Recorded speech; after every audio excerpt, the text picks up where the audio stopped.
Halo semuanya, selamat datang kembali di channel Hanif Saputra. Channel yang akan membahas isu-isu terkini yang masih ramai diperbincangkan.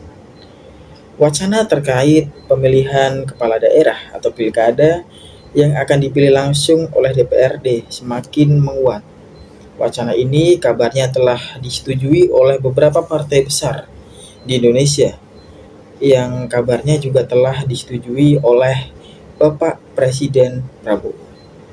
Untuk itu, mari kita akan coba melihat beberapa cuplikan video yang berkaitan dengan wacana pilkada yang akan dipilih langsung oleh DPRD. Berikut videonya. Isu pilkada lewat DPRD kembali mencuat. Padahal 10 tahun lalu kebijakan serupa justru dibatalkan Presiden Susilo Bambang Yudhoyono. Isu soal pilkada lewat DPRD menguat setelah Presiden Prabowo Subianto menyinggung mahalnya biaya pilkada langsung. Menurut Prabowo, anggaran besar pilkada sebaiknya dialihkan untuk kebutuhan publik seperti gizi anak, pendidikan, dan infrastruktur dasar. Sejumlah partai politik pun menyatakan dukungan terbuka terhadap opsi pilkada via DPRD. Sekretaris Jenderal Partai Demokrat, Herman Khairun menyebut pemilihan langsung maupun via DPRD sama-sama sah secara konstitusi. Demokrat, kata Herman, berada dalam satu barisan dengan Presiden Prabowo dan menilai pilkada via DPRD patut dipertimbangkan demi efektivitas dan stabilitas politik. Sebelum Demokrat, Partai Golkar lebih dulu mengusulkan pilkada via DPRD. Usulan itu disampaikan Ketua Umum Golkar Bahlil Lahadalia dalam HUT ke-61 Golkar. Gerindra juga menyatakan dukungan penuh terhadap pilkada oleh DPRD di semua tingkat daerah. Sedangkan PAN menilai opsi ini layak dipertimbangkan meski diakui berpotensi mengurangi hak pilih langsung rakyat. Namun, di sisi lain kritik keras terus muncul dari kalangan masyarakat sipil. Direktur Eksekutif Parasindiket Ari Nur Cahyo menilai wacana ini mengabaikan sejarah demokrasi. Ia mengingatkan, pada 2014 publik menolak pilkada tidak langsung, hingga Presiden SBY menerbitkan 2 perpu untuk mengembalikan pilkada langsung. Ari menegaskan, pilkada melalui DPRD juga bertentangan dengan putusan Mahkamah Konstitusi yang bersifat final dan mengikat. Gimana pendapatmu soal ini? Lebih setuju pilkada dipilih rakyat langsung atau lewat DPRD? Coba komen di bawah. Itu dia, teman-teman semuanya sudah melihat cuplikan video yang mengatakan bahwasanya wacana akan diadakannya pilkada yang dipilih langsung oleh DPRD dengan alasan efisiensi anggaran yang dinilai ketika melaksanakan pemilihan umum secara langsung dipilih oleh rakyat itu akan menimbulkan anggaran yang cukup besar. Dan bahkan Bapak Presiden Prabowo juga mengatakan anggaran lebih baik dialokasikan kepada sektor lain, salah satunya adalah sektor kesehatan dan juga sektor infrastruktur. Nah, bagaimana teman-teman memandang ini? Bahkan 5 partai pun, yang 5 partai yang dikatakan partai besar, kita bisa katakanlah ada Partai Golkar, Partai Gerindra, Partai Demokrat, Partai PKB, dan Partai Nasdem, yang 5-limanya itu mendukung wacana terkait pilkada yang dipilih langsung oleh DPRD. Memang kalau kita melihat ini akan mencederai hak-hak rakyat, yang nantinya rakyat tidak bisa memilih secara langsung wakil-wakil rakyat di daerah tersebut. Rakyat tidak bisa memilih langsung perwakilan pemimpin-pemimpin yang akan mewakili daerah tersebut. Ini tentu akan menjadikan hal ini menguatkan oligarki yang akan semakin menguasai beberapa otonomi daerah di beberapa daerah masing-masing. Tentu ini berbahaya jika kita akan terpaksa harus mengikuti permainan dari para elit-elit politik ini. Jadi bagaimana teman-teman memandang hal ini? Akankah teman-teman setuju dengan wacana pemilihan kepala daerah oleh DPRD? Atau teman-teman menginginkan hak suara teman-teman tetap didengar dan bisa memilih langsung pemilihan kepala daerah di daerah teman-teman masing-masing? Baik, selanjutnya kita akan menonton cuplikan video kembali.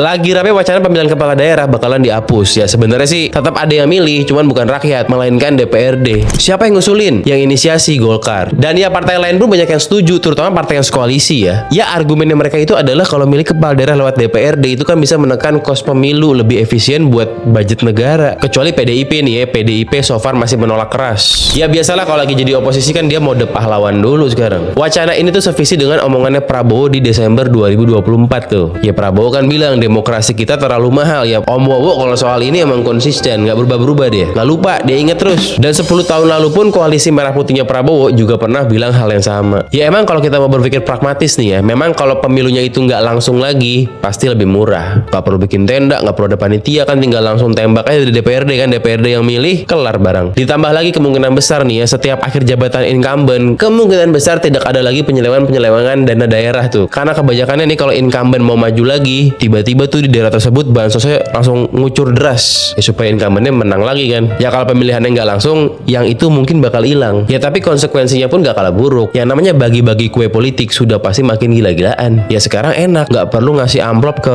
ratusan ribu masyarakat. Ya tinggal kasih amplop ke 50 orang anggota DPRD aja kan begitu. Dan ya keadaan politik di daerah pun bakal makin stagnan karena calon-calon yang potensial yang nggak mungkin bisa menang itu. Yang menang pasti yang diridoi oleh DPRD, which is partainya gitu kan. Ya lu kira DPRD itu bakal mikir sendiri? Ya pasti partainya kan. Dan yang terpilih pasti ujung-ujungnya dari koalisi mayoritas. Nggak bakal ada lagi tuh cerita seperti kemarin Pramono menang di Jakarta. Itu kan bukan koalisi mayoritas. Oh nggak ada lagi ntar. Ya rugi lah kita. Emangnya lu mau dipimpin RK? Gua mau ogah. Selain dianggap mahal di operasional negaranya, politik Indonesia juga dianggap mahal di operasional masing-masing calonnya. Contoh misal nih mau jadi wali kota Bekasi, mana bisa modal 1M lah ngimpi. Ya meskipun para calon itu kalau ngelaporin dana kampanye ya kecil-kecil sih, tapi kan emang kita percaya. Nah pertanyaannya kenapa bisa mahal? Salah siapa? Ya salah dia sendiri lah. Buat nyalek, buat nyalakot mahal kan gara-gara lu bagi-bagi beras, bagi-bagi amplop. Ya gimana nggak mahal? Itu kan salah lu. Jangan malah ngapus pemilunya dong. Benerin aja kelakuan lu kan begitu mestinya. Ya yang legislatif sih masih dipilih langsung, DPRD masih dipilih langsung. Nggak ada wacana buat ngapus itu. Tapi yang namanya anggota legislatif itu bukan perwakilan rakyat, itu perwakilan konstituennya. Ya lihat aja majority track record dari anggota legislatif itu ngurusin lumbung suaranya. Di mana dia dipilih ya di situ yang dibina begitu. Yang kayak begitu kok mau disuruh milih wali kota sama bupati? Ya mana ngerti. Tapi gue yakin ini merupakan strategi decoy aja. Sekarang kan wacananya gubernur, wali kota, bupati pengen dipilih oleh DPRD nih. Ini wacananya nih. Tapi kan mereka paham ini nggak mungkin lolos, orang pasti marah. Nah akhirnya akan diambil jalan tengah. Ya udah deh, wali kota bupati tetap langsung, tapi gubernur dipilih oleh DPRD ya. Nah itu jalan tengahnya tuh. Nanti orang pada terima, dianggapnya kan ya udahlah, ini kan win-win solution. Nah begitu, ini merupakan strategi decoy. Itu menurut gua. Itu dia teman-teman, salah satu teman kita juga yang menyuarakan pendapatnya ya, terkait wacana pemilihan kepala daerah yang akan dipilih langsung oleh DPRD. Jadi memang hal ini agak ada positif ada negatifnya ya, tergantung kita memandang dari segi mana.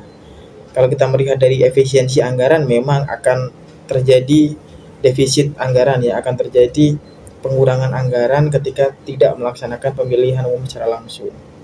Namun ya kita juga tidak tahu di belakang yang namanya politik di negeri kita ya, kita sudah tahu sendiri seperti apa, tidak perlu saya sebutkan.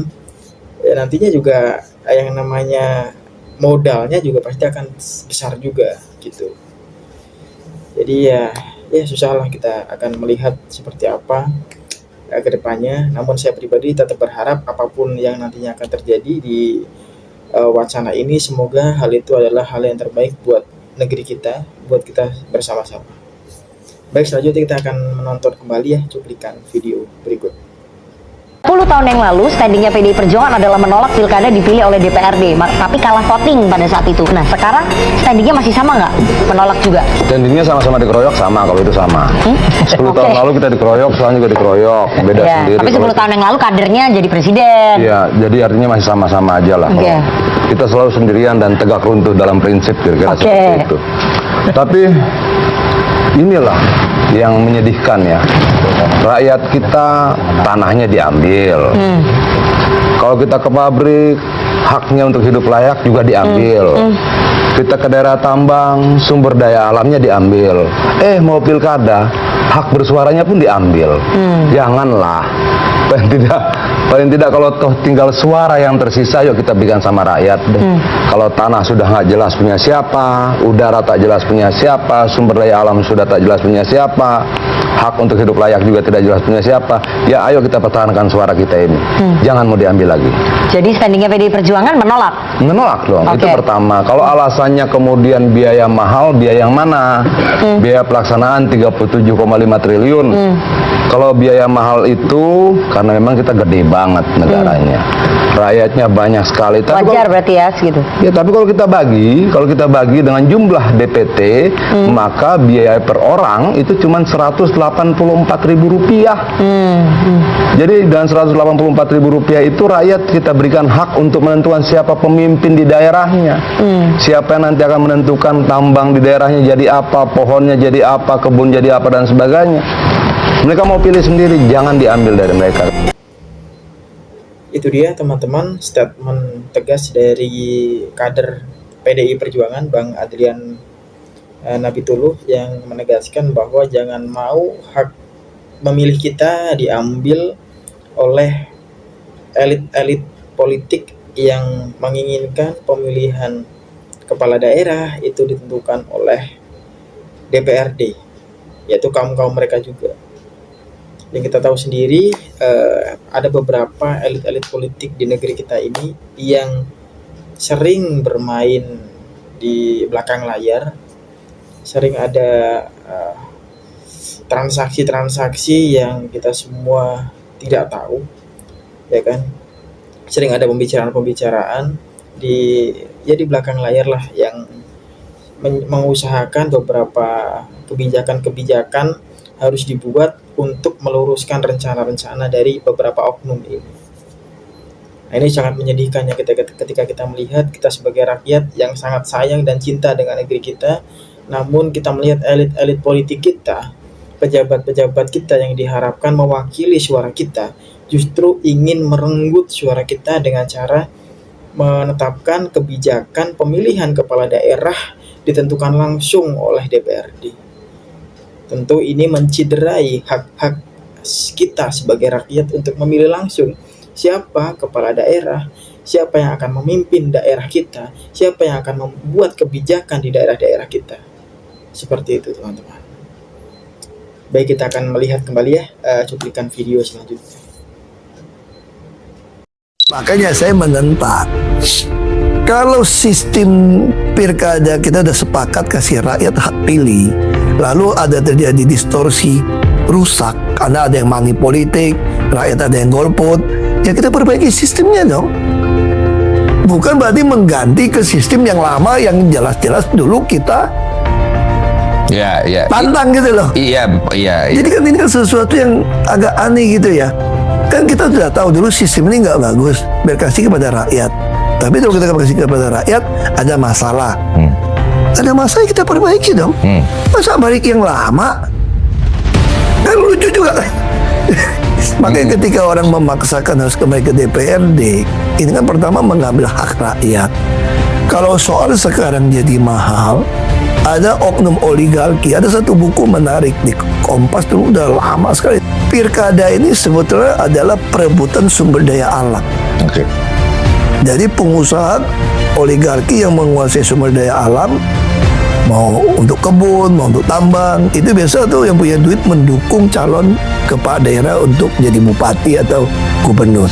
Itu buku itu ada tulis gitu loh. Nah, justru saya katakan bukan karena itu lalu kita membatalkan hak rakyat dong. Iya.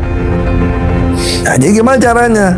Nah, saya usul waktu di Komisi 2 DPR RI waktu membuat undang-undang pilkada, ada prinsip illicit enrichment, ada penambahan kekayaan yang gelap. Nah, kenapa nggak mau membuat undang-undang di dalam pilkada itu satu pasal, siapapun mau jadi pejabat publik harus bisa membuktikan hartanya dari mana. Lalu dibuatlah PP-nya, pajak yang dia bayar sekian, harta sekian. Itu kan yang Bapak terapkan dulu waktu jadi gubernur. Saya selalu dorong itu. Berikut teman-teman salah satu pendapat dari Bapak Basuki Cahayapurnama atau biasa kita kenal dengan Pak Ahok ya. Di salah satu podcast, yaitu podcastnya Bang Denny Sumargo, menyebutkan bahwa Pak Ahok ini menolak keras terkait wacana pilkada ditentukan langsung oleh DPRD. Kenapa? Karena beliau mengatakan dan beliau berpendapat bahwa jika pilkada dipilih langsung oleh DPRD, maka hak rakyat akan hilang. Dan kita akan kembali ke beberapa aturan-aturan lampau yang dirasa sudah tidak relevan jika kita kaitkan dengan zaman sekarang. Karena zaman terus berubah dan kita terus bergerak maju. Jangan sampai kita kembali lagi ke masa lampau. Begitulah kurang lebih yang dipaparkan oleh Bapak Ahok atau Bapak Basuki Cahayapurnama. Jadi penolakan-penolakan ini justru menimbulkan banyak sekali perdebatan di berbagai kalangan ya.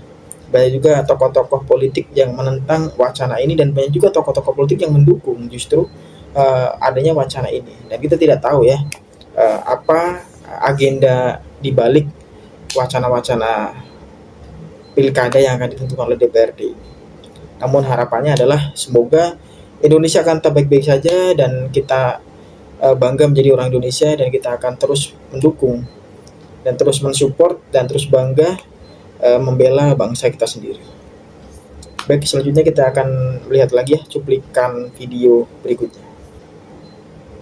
Materi undang-undang tentang pemilu kepala daerah atau pilkada itu harus juga diubah. Nah, masalahnya bagaimana mengisi anggota DPRD dan kepala daerah yang habis masa tugasnya tahun 2029 kalau pemilunya harus menunggu 2,5 tahun.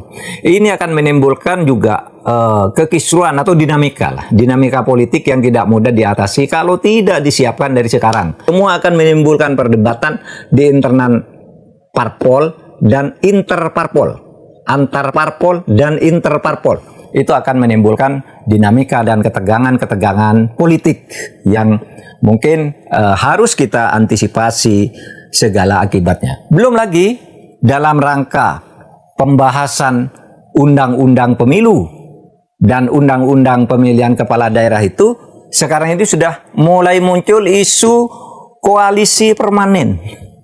Apa itu koalisi permanen? Koalisi permanen adalah koalisi antar partai-partai untuk bergabung, berbagi kursi, berbagi jabatan dalam pemilu sehingga tidak usah harus bersaing terlalu ketat. Sehingga beberapa partai yang kuat bisa bersatu untuk mengeliminir partai-partai kecil. Itu bisa juga menjadi perdebatan politik yang akan mewarnai dinamika dan panasnya perpolitikan nasional kita di tahun 2026.